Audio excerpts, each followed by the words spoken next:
ನಾವು ಒಂದು ಸಣ್ಣ ಕಲ್ ತಗೊಂಡು ಕೆತ್ತಕ್ಕೂ ಆಗಲ್ಲ ನಮ್ಮ ಕೈಲೇ. ಅಟ್ಲೀಸ್ಟ್ ಮಾಡಿದಂಥ ಪುಣ್ಯಾತ್ಮರು ಅದನ್ನು ನಾವು ನೋಡಿದ್ರೆ ಅದು ಯೋಗನೇ ಯೋಗ ನೋಡ್ರಿ ನಿಜವಾಗ್ಲೂ. ಒಂದು ಅರಿವಾಣ ಅಂತ ಸಿಗುತ್ತೆ ತಿರುಗಿಸೋದು. ಅದು ಅರಿವಾಣ ಅಂದ್ರೆ ಸರ್ ಅದು ಎಲ್ಲ ಲಿಂಗಕ್ಕೂ ನೈವೇದ್ಯ ಮಾಡೋಕ್ಕಾಗಲ್ಲ ಸರ್. ಅದರಲ್ಲಿ ನೈವೇದ್ಯ ಇಟ್ಟು ಒಂದು ಸುತ್ತ ತಿರುಗಿಸ್ಬಿಟ್ರೆ ಎಲ್ಲ ಕೋಟಿ ಲಿಂಗಕ್ಕೂ ನೈವೇದ್ಯ ಇರ್ತಿತ್ತ ಅಂತ ಒಂದು ಪೂರ್ವಿಕರ ವಾಡಿಕೆ ಸರ್.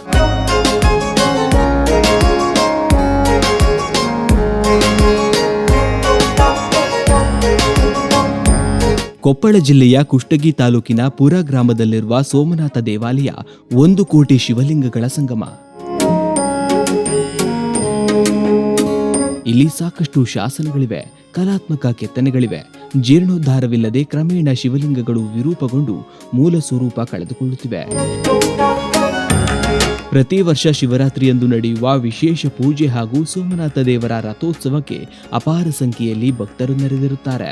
ಸೋಮನಾಥ ದೇಗುಲ ವಿಜಯನಗರದ ಅರಸರ ಕಾಲದಲ್ಲಿ ನಿರ್ಮಾಣಗೊಂಡಿದೆ ಎನ್ನಲಾಗುತ್ತಿದೆ. ಇಲ್ಲಿ ಕಡಲೆಕಾಳಿನ ಗಾತ್ರದಿಂದ ಹಿಡಿದು ಆನೆ ಗಾತ್ರದ ಲಿಂಗಗಳಿವೆ. ದೇವಾಲಯದ ದಕ್ಷಿಣ ಉತ್ತರ ಬದಿಗಳಲ್ಲಿ ಲಿಂಗಗಳ ಸಾಲುಗಳಿವೆ. ಮಂಟಪದಲ್ಲಿರುವ 3.5 ಅಡಿ ಎತ್ತರದ ಸಂಗಮೇಶ್ವರ ಹಾಗೂ ವರದಾಶಂಕರ ಲಿಂಗಗಳು ಉಳಿದೆಲ್ಲ ಲಿಂಗಗಳಿಗಿಂತ ದೊಡ್ಡ ಗಾತ್ರದ ಲಿಂಗಗಳಾಗಿವೆ. ದೇವಾಲಯದ ಒಳಮಂಟಪದಲ್ಲಿ ಸುಮಾರು 4015 ಚಿಕ್ಕ ಲಿಂಗಗಳ ಸಾಲುಗಳಿವೆ. ಇಲ್ಲಿ ದಕ್ಷಿಣ ಹಾಗೂ ಉತ್ತರ ಬದಿಗಳಲ್ಲಿ 32 ಮಂಟಪದ ಶಿವಲಿಂಗಗಳ ಸಾಲುಗಳಿವೆ. ದೇವಾಲಯದ ಮೇಲೆ ಕೆಳಗೆ ಒಳಗೆ ಹೊರಗೆ ಹೀಗೆ ಲೆಕ್ಕ ಹಾಕಿದರೆ ಶಿವಲಿಂಗಗಳ ಸಂಖ್ಯೆ 1 ಕೋಟಿ ದಾಟುತ್ತದೆ ಎಂಬುದು ಲೆಕ್ಕಾಚಾರ. ಗ್ರಾಮದ ಈಶ್ವರ ಗುಡಿಯ ಹತ್ತಿರದಲ್ಲಿ 2 ಶಿಲಾ ಶಾಸನಗಳಿದ್ದು ಇವು ಕಳಚೂರ್ಯ ರಾಯಮುರಾರಿ ಕಾಲಕ್ಕೆ ಸೇರಿದವು ಎನ್ನಲಾಗಿದೆ. ಗರ್ಭಗುಡಿಯ ಮುಂದೆ ಒಂದು ಹರಿವಾಣ ಲಿಂಗ ಇದೆ. ಕಲ್ಲಿನ ಕಂಬವೊಂದರ ಮೇಲೆ ಬೀಸುವ ಕಲ್ಲಿನ ತರಹವೇ ಇರುವ ಈ ಲಿಂಗ ಒಂದು ಕಡೆ ಹರಿಯನ್ನ ಹೊಂದಿದೆ. ಪ್ರತೀತಿಯಂತೆ ದೇವಾಲಯದ ಸುತ್ತಲಿರುವ ಲಕ್ಷಾಂತರ ಲಿಂಗಗಳಿಗೆ ನೈವೇದ್ಯ ಮುಟ್ಟಿಸುವುದು ಅಸಾಧ್ಯ ಕೆಲಸವಾದ್ದರಿಂದ ಈ ಲಿಂಗದ ಮೇಲೆ ತೀರ್ಥ ಹಾಕಿ ಒಂದು ಸುತ್ತು ತಿರುಗಿಸಿದರೆ ಸುತ್ತಲಿರುವ 1 ಕೋಟಿ ಶಿವಲಿಂಗಗಳಿಗೆ ಏಕಕಾಲದಲ್ಲಿ ತೀರ್ಥ ಮುಟ್ಟುವಂತೆ ಕಲ್ಲಿನ ಕೊಳುವೆಯ ವ್ಯವಸ್ಥೆ ಇತ್ತು ಎಂಬ ನಂಬಿಕೆ ಇದೆ. ಈಗಲೂ ಈ ಲಿಂಗ ತಿರುಗುತ್ತದೆ. ಆದರೆ ಕಲ್ಲಿನ ಕೊಳುವೆಗಳು ಎಲ್ಲಿದ್ದವು, ಹೇಗಿದ್ದವು ಎಂಬುದು ಮಾತ್ರ ಗೋಚರಿಸುತ್ತಿಲ್ಲ.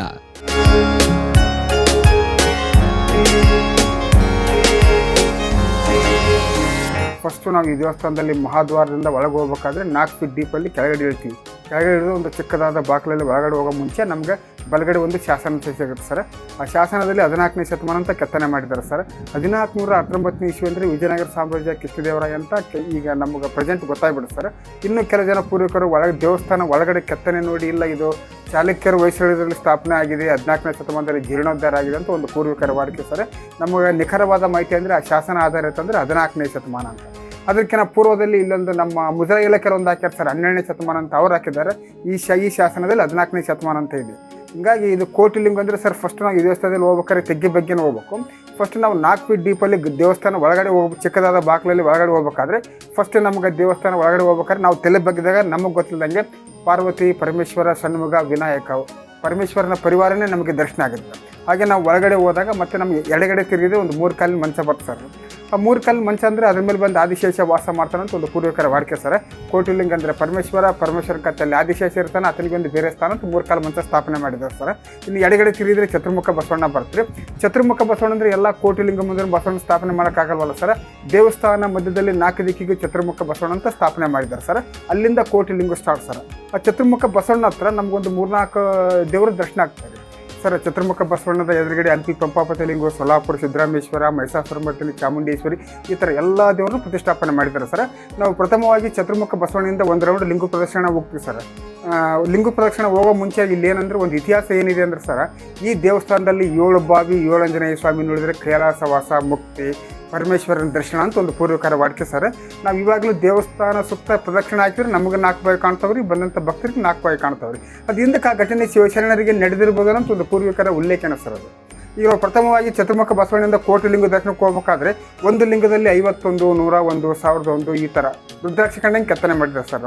ಪ್ರಥಮವಾಗಿ ಚತುರ್ಮುಖ ಬಸವಣ್ಣನಿಂದ ಹೋಗೋ ಕಾಲಕ್ಕೆ ನಮಗೊಂದು ಅಲ್ಲಿ ಮಂಟಪ ಸಿಗುತ್ತೆ ಸರ್. ಮಂಟಪ ಕೆಳಗಡೆ ಒಂದು ಬಾವಿ ಇದೆ ಸರ್. ಆ ಬಾವಿ ಪಕ್ಕದಲ್ಲೇ ಒಂದು ಆಂಜನೇಯ ಸ್ವಾಮಿ ಇದೆ ಸರ್. ನಮಗಿದು ಮೊದಲನೇ ಬಾವಿ ಸರ್. ಅಲ್ಲಿಂದ ನಾವು ಲಿಂಗ ಪ್ರದಕ್ಷಿಣೆ ಹೋಗೋ ಕಾಲಕ್ಕೆ ಸೂರ್ಯಚಂದ್ರ ವಿಗ್ರಹ ದರ್ಶನ ಆಗುತ್ತೆ ನಮಗೆ. ಈ ಸೂರ್ಯಚಂದ್ರ ವಿಗ್ರಹ ಅಂದರೆ ನಮ್ಮ ಕರ್ನಾಟಕದಲ್ಲಿ ಚಂದ್ರದೇವರ ಎಲ್ಲಿ ಸ್ಥಾಪನೆ ಮಾಡಿಲ್ಲ ಅಂತ ನನಗೆ ಬಂದಂಥ ಭಕ್ತರೊಬ್ಬರು ಹೇಳಿದ್ದು. ಈ ನಮ್ಮ ಕರ್ನಾಟಕದ ಬಿಟ್ಟು ತಮಿಳುನಾಡಲ್ಲಿ ಕನ್ಯಾಕುಮಾರಿಯಲ್ಲಿ ಇದೆ ಅಂತ ಹೇಳ್ತಾರೆ. ಅದು ಬಿಟ್ಟರೆ ನಮ್ಮ ಕರ್ನಾಟಕದಲ್ಲಿ ಇಲ್ಲೇ ಸ್ಥಾಪನೆ ಮಾಡಿರೋದು. ಮತ್ತು ಚತುರ್ಮುಖ ಬಸವಣ್ಣ ಹತ್ರ ಫಸ್ಟ್ ಅಲ್ಲೂ ಆದಮೇಲೆ ಒಂದು 2ನೇ ಬಾವಿ ಸಿಗುತ್ತೆ ಸರ್. ಅಲ್ಲಿ 2ನೇ ಬಾವಿ, ಆಮೇಲೆ ನವಗ್ರಹ ಲಿಂಗನೂ ಸ್ಥಾಪನೆ ಮಾಡಿದ್ದಾರೆ. ಇನ್ನು ನಾವು ಚತುರ್ಮುಖ ಬಸವಣ್ಣದಿಂದ ಒಳಗಡೆ ಹೋಗ್ತೀವಿ ಸರ್. ಸೆಕೆಂಡ್ ರೌಂಡಲ್ಲಿ ಹೋಗ್ಬೇಕಾದ್ರೆ ಒಂದು ಲಿಂಗದಲ್ಲಿ 11 ಲಿಂಗ ಪ್ರತಿಷ್ಠಾಪನೆ ಮಾಡಿದ್ದಾರೆ ಸರ್. ನಾವು ಅದನ್ನು ಪ್ರದಕ್ಷಿಣೆ ಹಾಕ್ಕೊಂಡು ತಿರ್ಗಾ ಅಲ್ಲೊಂದು ಬಾವಿ ದರ್ಶನ ಮಾಡ್ಕೊಂಡು ತಿರ್ಗಾ ನಾವು ಗರ್ಭಗುಡಿ ಒಳಗಡೆ ಪ್ರವೇಶ ಕೊಡ್ತೀವಿ. ಗರ್ಭಗುಡಿ ಒಳಗಡೆ ಪ್ರವೇಶ ಕೊಡೋ ಪೂರ್ವಕವಾಗಿ ನಮಗೆ ಒಂದು ಅರಿವಾಣ ಅಂತ ಸಿಗುತ್ತೆ ತಿರುಗಿಸೋದು. ಅದು ಅರಿವಾಣ ಅಂದ್ರೆ ಸರ್, ಅದು ಎಲ್ಲ ಲಿಂಗಕ್ಕೂ ನೈವೇದ್ಯ ಮಾಡೋಕ್ಕಾಗಲ್ಲ ಸರ್. ಅದರಲ್ಲಿ ನೈವೇದ್ಯ ಇಟ್ಟು ಒಂದು ಸುತ್ತ ತಿರುಗಿಸ್ಬಿಟ್ರೆ ಎಲ್ಲ ಕೋಟಿ ಲಿಂಗಕ್ಕೂ ನೈವೇದ್ಯ ಇರ್ಪಿತಾ ಅಂತ ಒಂದು ಪೂರ್ವಕರ ವಾಡಿಕೆ ಸರ್. ಶ್ರಾವಣ ಮಾಸ ಕೊನೆ ಸೋಮವಾರ ಪ್ರತಿ ವರ್ಷ ರಥೋತ್ಸವ ಆಗ್ತಾಯಿದೆ ಸರ್. ಇಲ್ಲೇ ಈಗ ತೇರು ಎಳೆಕತ್ತಿ 16 ವರ್ಷ ಮುಗಿದೇವ್ರಿ. ಇನ್ನೊಂದು ಸರ್ ಇಲ್ಲಿ ವಿಶೇಷ ಏನಂದರೆ, ಹಿಂದಕ್ಕೆ ಯಾರೋ ಒಬ್ಬರು ಭಕ್ತರು ಒಂದು ಏರಂದ್ರೆ 2 ಚೀಲ ಅಮರೇಕಾಳು ಹಾಕಿದ್ರಂತ್ರಿ. ಅಮರೇಕಾಳು ಹಾಕಿದಾಗ ಎಲ್ಲ ಲಿಂಗಕ್ಕೂ ಇಟ್ಟರೆ ಒಂದು ಲಿಂಗಕ್ಕೆ ಸಾಲಿಂ ಬಿತ್ತು, ಆತನೇ ಮುನಿಷ್ಕಂಡ್ ಲಿಂಗ ಅಂತ ಹೇಳ್ತಾರೆ. ಈ ದೇವಸ್ಥಾನದಿಂದ ಸ್ವಲ್ಪ ದೂರದಲ್ಲಿ ಶಿತ್ತಾದ ಲಿಂಗ ಇದ್ದಾನೆ. ಅದರ ಅರ್ಥ ಏನಂದರೆ ಪಾದಗಟ್ಟೆ ಅಂತ ಒಂದು ಪೂರ್ವಿಕರ ವಾಡಿಕೆ ಸರ್. ಅದು ಈ ರಥೋತ್ಸವ ಹೋಗ್ಬೇಕಾದ್ರೆ ಅಲ್ಲಿಗೆ ಹೋಗಿ ಬರಬೇಕು ಸರ್. ಈ ಸ್ಥಳಕ್ಕೆ ರಾಜ್ಯ, ಹೊರ ರಾಜ್ಯಗಳಿಂದ ಸಾಕಷ್ಟು ಸಂಖ್ಯೆಯಲ್ಲಿ ಭಕ್ತರು ಬರುತ್ತಾರೆ. ಆದರೆ ಸರ್ಕಾರ ಶಿವಲಿಂಗದ ರಕ್ಷಣೆಗೆ ಕ್ರಮ ಕೈಗೊಂಡಿಲ್ಲ, ಬರುವ ಭಕ್ತರ ಸೌಲಭ್ಯಗಳನ್ನು ಕಲ್ಪಿಸಿಲ್ಲ ಎಂದು ಸ್ಥಳೀಯರು ಆರೋಪಿಸಿದ್ದಾರೆ. ಇದು ಇಷ್ಟು ಮರೆಮುಚ್ಚಿ ಹೋಗಿದೆ, ಅದಕ್ಕೆ ವಿಷಾದನೆ. ಇದನ್ನು ಸರ್ಕಾರ ಅಥವಾ ಯಾವುದಾದರೂ ಒಂದು ಏಜೆನ್ಸಿಯವರು ತಿಳ್ಕೊಂಡು ಇದನ್ನು ಮಾಹಿತಿ ಕೊಟ್ಟರೆ ಕರ್ನಾಟಕದ ಜನರಿಗೆ ಭಾಳ ಸಂತೋಷವಾಗುತ್ತೆ ಮತ್ತು ಬೇರೆ ಭಾಗದ ಜನರಿಗೂ ಸಂತೋಷವಾಗುತ್ತೆ. ಇಲ್ಲಿ ಕಂಡಷ್ಟು ಭಾಳಷ್ಟು ನೋಡಿವಿ, ಎಲ್ಲಿ ನೋಡಿದಲ್ಲಿ ಲಿಂಗಗಳು. ಮತ್ತು ಲಿಂಗಗಳ ವಿಶೇಷತೆ ಅಂದರೆ ಪೀಠವು ರೈಟ್ ಸೈಡ್ ಇರುತ್ತೆ. ಭಕ್ತರ ಯಾಚನೆ ಮಾಡುವಾಗ ರೈಟ್ ಸೈಡ್ ಕಾಣುತ್ತೆ ಎಲ್ಲ ಕಡೆ. ಕೆಲವೊಂದು ಇಲ್ಲಿ ಲಿಂಗಗಳು ಪೀಠಗಳು ಲೆಫ್ಟ್ ಸೈಡ್ ಇದೆ, ಅದೇ ವಿಶೇಷ.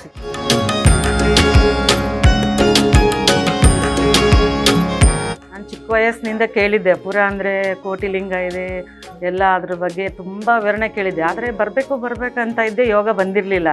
ಅಚಾನಕ್ಕಾಗಿ ಇವತ್ತೇನು ಬರೋ ಯೋಗ ಬಂತು ನನಗೆ. ಈಗ ಬರ್ತಾ ತುಂಬ ವಯಸ್ಸಾಯಿತು ಅಂದರೆ ಇಲ್ಲಿ ಬರೋದು ತುಂಬ ಕಷ್ಟ ಆಗುತ್ತೆ.